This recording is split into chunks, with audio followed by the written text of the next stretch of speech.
Hey everybody, I just wanted to take a little bit of time to reflect on the Code of Ethics analysis essays that were turned in at the end of last week and that I've worked through over the last couple of days. Some people got feedback a couple days ago, some people will get feedback today, but they're all done now.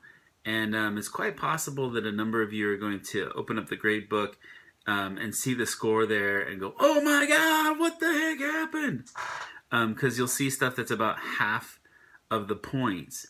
And basically what happens in that case is that you have a really solid personal essay that will provide the base of a great essay moving forward. But I didn't see any evidence of having done the specific ethics readings and used those tools for analysis. So one of the main points of this assignment was to use the tools for analysis.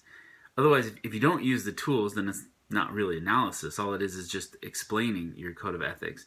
In order to analyze, you need to put them through some sort of a theory and put them through some sort of tool to show that you're breaking them down into different parts and exercising your brain in a way that maybe your brain wouldn't normally do just by explaining.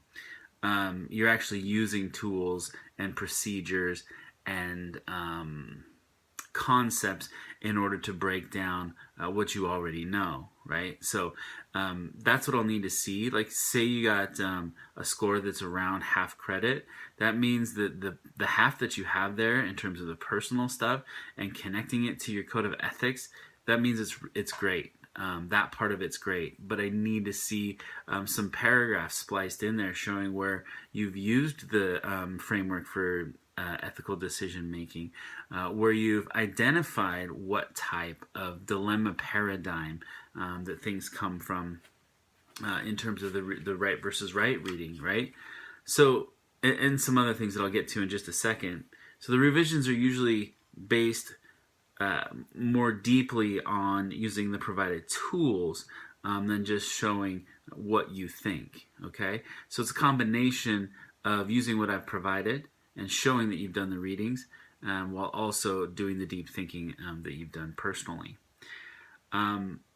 Most of the essays for everyone in the class, nobody got. I don't think anybody got a full 150 out of 150 points.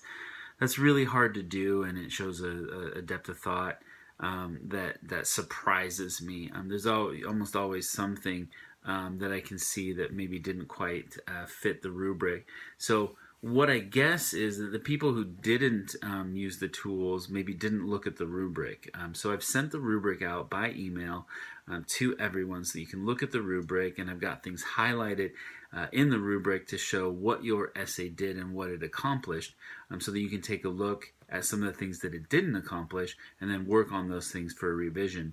Everyone who's gotten those back, you get a week from the time that I send them to you to do a revision and send it back to me by email. You can replace the grade that you got completely.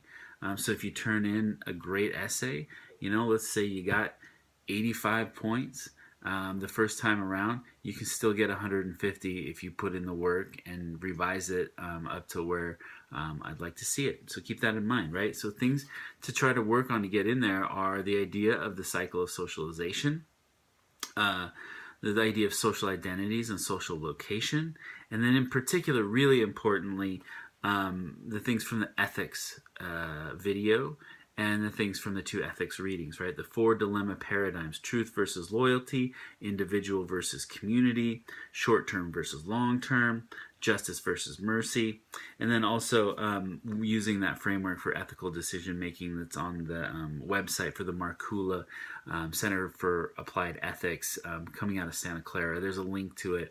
I believe it's in Module 2. If I went back and checked that, I could make sure, but I believe it's in Module 2. Some other things. Show that you can summarize major concepts, right? What does truth versus loyalty mean? What does socialization mean?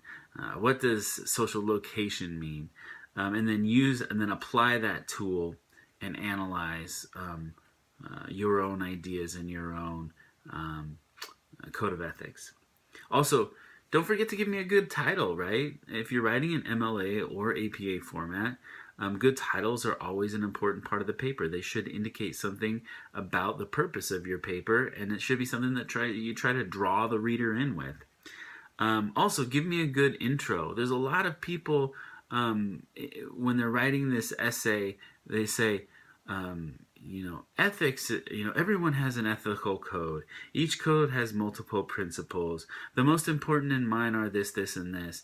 And there's nothing about it that would indicate that it's actually you writing it, right? Anybody could use that introduction. So something to look for is take a look at the introduction and see if it's something that only you could write, right? This is an essay about your code of ethics, the thing that makes you tick, the thing that makes you think.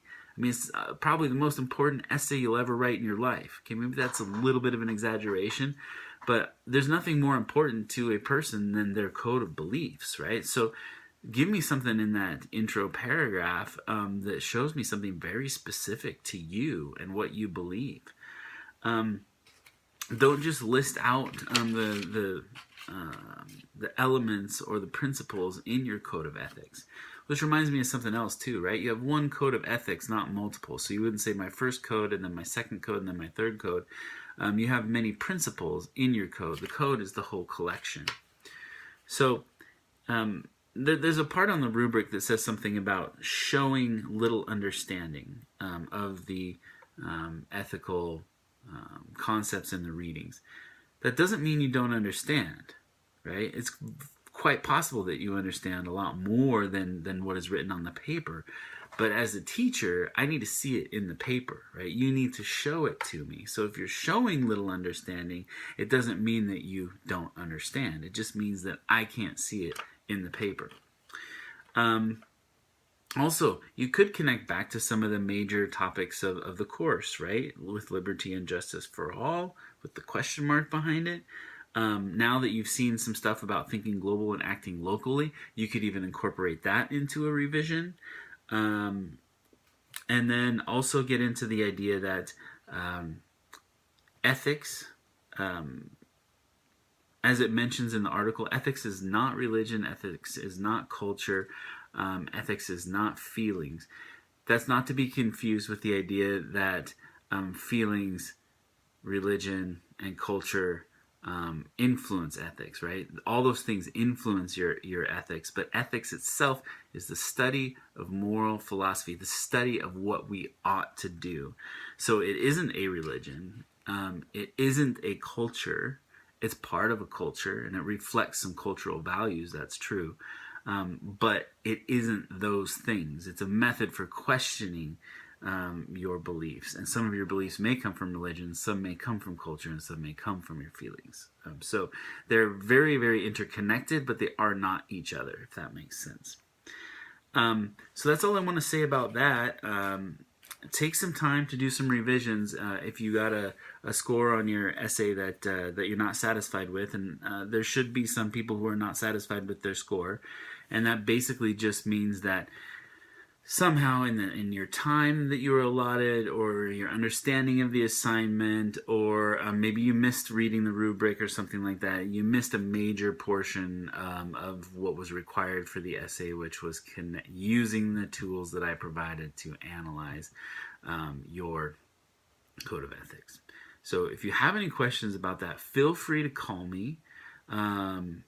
I love talking with people on the phone and clarifying things. Some people are a lot better understanding things through vocal back and forth interaction than through sitting there and trying to decipher all the things that I'm sending out in print. That's one of the reasons why I do these videos as well. So let me know if you have questions. I'm here to help. I would love to help out if you're having some issues with that major assignment.